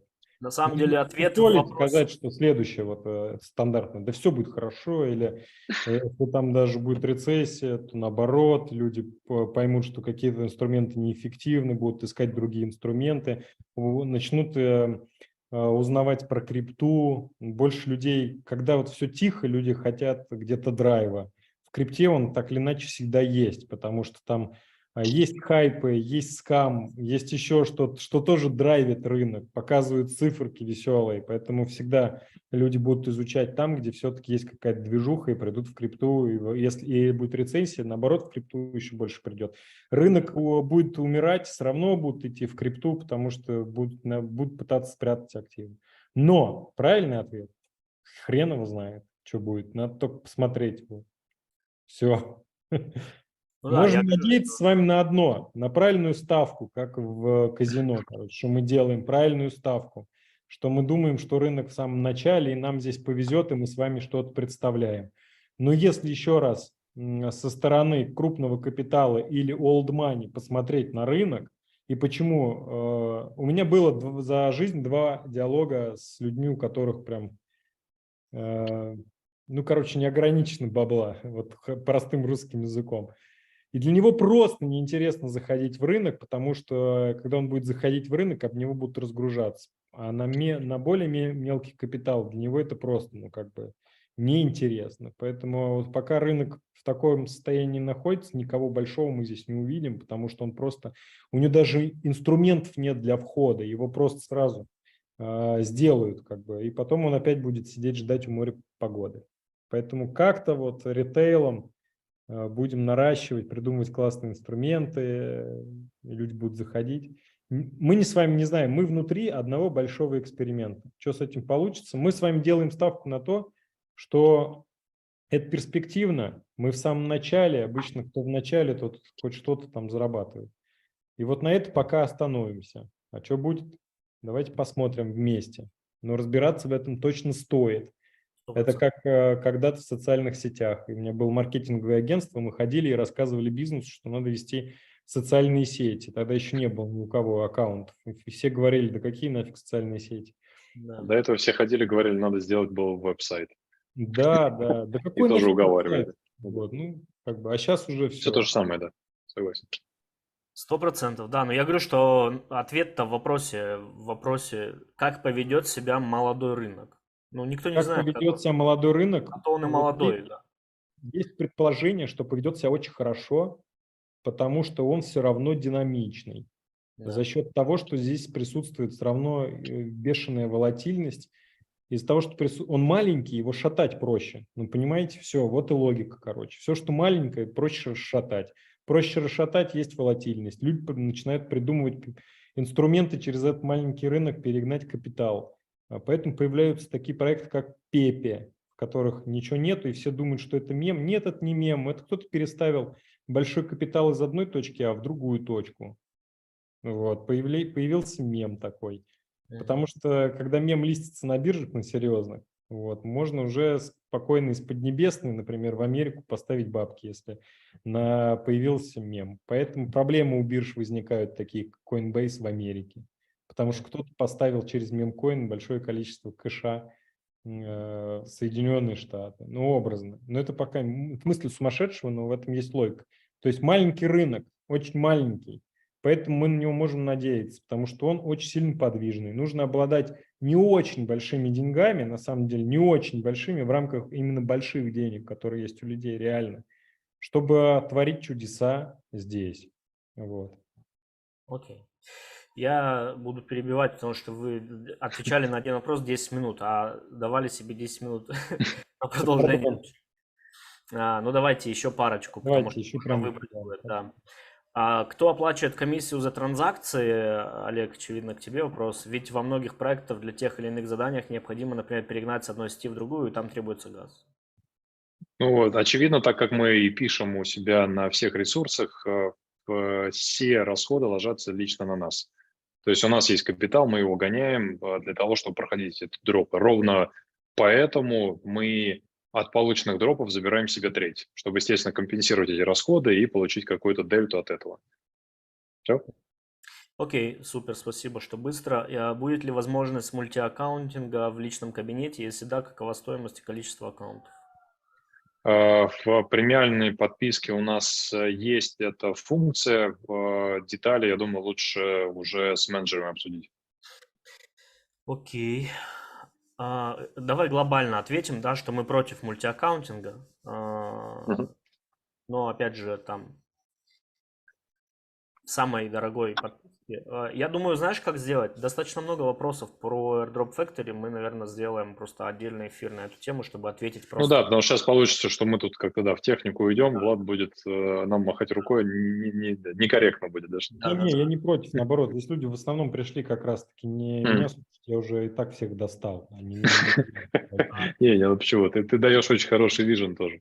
Ну давай, да, на этот тогда быстро отвечу. То есть смотрите, да, идеологически мы против мультиаккаунтинга. Почему? Потому что тогда мы превращаемся опять вот в этих, по сути, 3 человека, да, там 1000 ферм, и как бы для проектов мы просто какая-то, ну, мы паразиты, да, то есть которые доят их проект, и там дальше они ничего от этого не получают, они просто деньги отдают 3 людям вместо того, чтобы получить там несколько сотен или там 1000 людей. То есть в этом плане, поэтому идеологически мы против. Но, повторюсь, как бы в целом для того, чтобы автоматизировать работу, там условно, ну это такой уже больше элемент, наверное, реферальности, да, то есть когда ты понимаешь, что ты вокруг себя собираешь определенную аудиторию людей, там, не знаю, семью или там друганов каких-то и так далее, и вот благодаря этому вы там вместе двигаетесь по дропам, да, то есть вот в такой модели, я сейчас тогда детали просто не буду говорить, но так вот на верхнем уровне, чтобы было понятно, это логично, то есть ключевой момент, чтобы за каждым аккаунтом в AirDrop Factory стоял конкретный человек.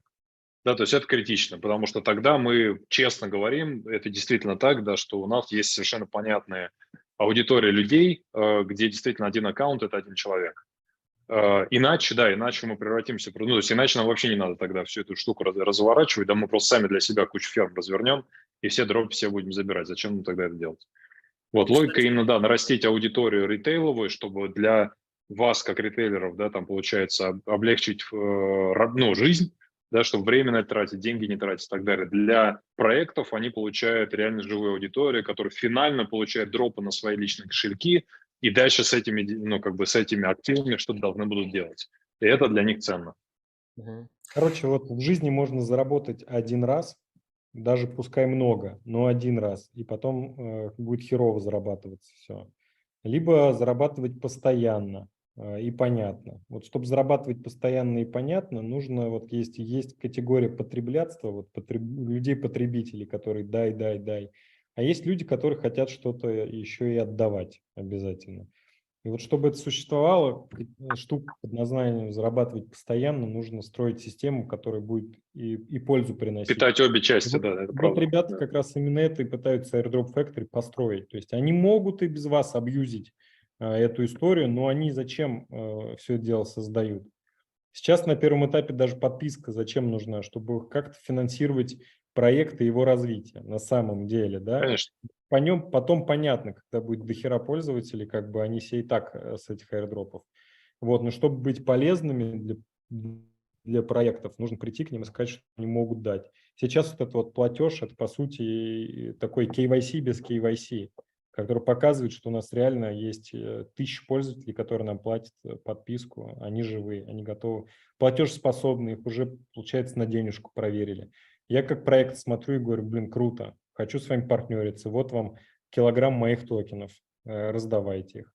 Ребята от этого килограмма себе чуть оставляют, остальное вам раздают. Они заработали денег, все заработали. Поэтому это вин-вин.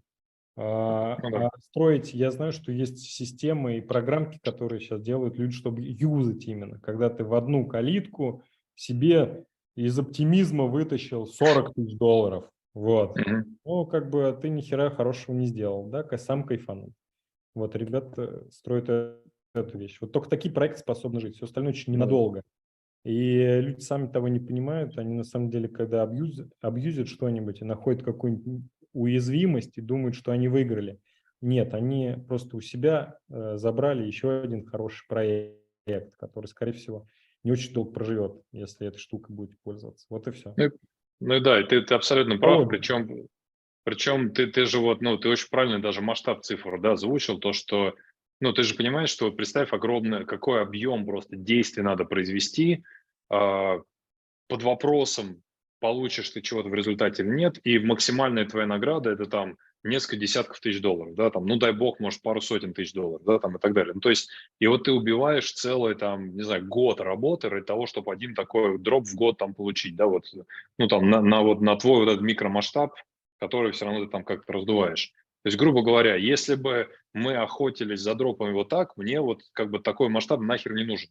Ну, то есть я свои там сотни тысяч долларов, да, там без этого заработаю просто даже вот, ну, короче, это не Да, масштаб проекта, который вот вообще вызывает даже какой-то интерес. То есть масштаб конечно. проекта, который вызывает интерес, это когда у тебя несколько десятков, дальше, дай бог, сотен тысяч, а дальше еще больше, да, там пользователей реальных, да, которые у тебя вот в этой экосистеме работают, и ты можешь быть полезным для любого проекта внутри Web3. Да, ты приходишь и говоришь, смотри, у нас вроде получается по аудитории пересечение, давай мы будем для тебя полезны тогда, когда ты будешь полезен для нашей аудитории, да, и все, и оно начинает совершенно по-другому работать. Вот это вот, конечно, ну, в этом как раз и есть vision. То есть, но он должен работать действительно на очень четких правилах, где мы говорим четко, что мы делаем, что мы не делаем, да, тогда вот это уже даже не вопрос, он получается вопрос этики, да, но при всем при этом он просто долгосрочно логичен, да, потому что эта модель устойчива. Иначе, ну, какой смысл в этом? Да. Спасибо большое за ответы, спасибо большое за общение, ребят. Мы сейчас должны разыграть с вами за три вопроса, да, самых интересных. Кто-нибудь помнит какой-то интересный вопрос или озвучить вкратце, какие у нас были? Я для себя выделил вопрос, кто оплачивает комиссию за транзакции, ведь нужно, да, платить за газ и так далее. К Владиславу был вопрос, какая глобальная цель у проекта, пока не позволяют технологии там, и так далее. 3,7 миллионов собрано у дропов. И еще было два вопроса. Я выбирал между теми, кто именно конкретно про Airdrop Factory спрашивал, потому что наша основная цель Ага. Окей. Да? людям Ну, было знаешь, интересно. смотри, я ну, не знаю. Короче, да. Я думаю, что здесь можем по-любому, как сказать. То есть, Да. Ну, мы ответили Победила просто, дружба! мы Подарки мы ответили оставляем себе. не на очень много, скажем так, вопросов, поэтому сложно выбрать. Да, их всего было 5, а нужно выбрать 3, в общем. Вот, давайте мы из 5 выберем 3. Вот первый вопрос был, на горизонте рецессия, помните про этот вопрос? Второй мгм. вопрос, значит, airdropы будут дальше пользоваться популярностью или нет? Это второй вопрос. Это, мне Третий, кажется, хороший, да. Да, хороший вопрос. кто оплачивает комиссию за транзакции? Да, Тоже потому что, хороший вопрос, потому что человек хотя бы подумал. да, Мгм. да. И, значит, про мультиак и 3,7 долларов собрано с дропов. Это на один кошелек или ручками, скриптами. Тоже отблагодарил бы, потому что человек посмотрел сайт, познакомился с проектом. Это ценно. В наше время люди вообще не удосуживаются на ссылку клик-клик сделать вот, и что-то парить. Спасибо. Это да, это Согласен. приятно. Ну, вот видишь, Влад выбрал. Да, Согласен. да. Давайте теперь последнее действие. Нам нужно из этих трех выбрать, кому, значит, за 99 годовой, а кому за 2 ежемесячных. Вот какой из этих трех вопросов самый интересный? 3,7, кто оплачивает за транзакцию, за газ, или по поводу, значит, airdropы будут и дальше пользоваться популярностью, просчитанные риски и так далее? Как на ваш взгляд? Ну, 3.7, мне кажется, самый такой толковый. Почему? Потому что... Ой, не 3.7, это... Кто оплачивает комиссии, потому что здесь надо понимать, как рынок устроен. Ну да. Прикольно, пусть... Окей. Ну да, подумал. Согласен. Побеждает сильнейший. Всегда нужно поощрять сильнейших. Моя стратегия жизни раньше была совершенно неправильная, я считаю. Вот. Я все время поддерживал аутсайдеров. Вот, потому что мне их становилось жалко, я их просто поддерживал. Это не, сейчас никого не хочу обидеть, там никто не аутсайдер, все крутые. Просто стратегию жизни надо делать так, чтобы все-таки поддерживать сильных. Как говорится, сначала обеспечить маской себя, потом ребенка. Вот. Если вокруг тебя не будет сильных людей, мандец тебе, короче. Поэтому надо поддерживать вот тот, кто уже хотя бы разобрался чуть в продукте. Поэтому... Согласен. Ну и вообще в целом, да, то есть просто как определенное, ну, такой показатель, да, то, что действительно, если делаешь усилия, ну, то есть это не означает, что сделав усилия, дальше тебе никто не будет помогать. Это как-то неправильно, наоборот, да, то есть ты... Да. Да. Это правда. Именно тот, кто круче разобрался. Вот. Да, значит, мы поздравляем Сангатов 17, это ваш ник в Telegram. У вас, значит, годовой тариф. Если вы уже имеете годовой тариф, вы можете кому-то его подарить, да, это ваше право. Напишите нам, пожалуйста, в саппорт, и ребята, модераторы, себе запишите Сангатов 17, это Telegram ник. Но только не жене. Не жене пускай подарит, если есть. Да, и дальше, значит... Он останется самостоятельно и уйдет. За 99, ну хотя там, да, там всякое может пролететь. Очень всякое может прилететь. Это правда, да. Так что это чревато. Это уже идеологические вещи пошли у нас. Это в следующем эфире более подробно. Значит, про жизнь. 3,7 миллиона собрано и так далее, да, если не секрет, мы уже поподробнее. Это вопрос от Дандери, ник в Telegram. И третий вопрос. Дандери — это ежемесячная подписка. Опять же, если у вас уже есть, вы можете подарить кому-то. И третий вопрос — это Эдуард. Да? Эдуард, все правильно. На ваш взгляд, airdropы будут и дольше пользоваться популярностью. Пожалуйста, тоже напишите нам в саппорт. Мы также выложим эту информацию у нас после эфира. Супер. Да. Ребят, поздравляю. И хочу напомнить, подходит к завершению время удержания MDAO на MDAO Lifestyle. Не забудьте заклеймить ваш купон до 1 августа. Вот, потому что я часто видел, вот мы там что-то еще там делали на MDAO Lifestyle, и люди потом ку-ку, и потом, а где мой купон? А время кончилось. Время дается довольно-таки много. И все, и хороший продукт.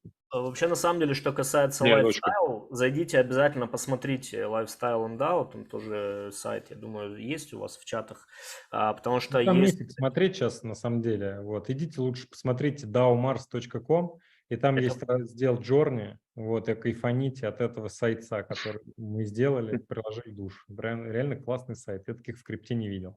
А еще, кто интересуется новым направлением сейчас в крипте, это крипто-продукт менеджер, да, это такая профессия будущего, тоже, пожалуйста, к Владиславу. И только сегодня при покупке этого всего вы получаете утюг. Надеюсь, ржавый на углях.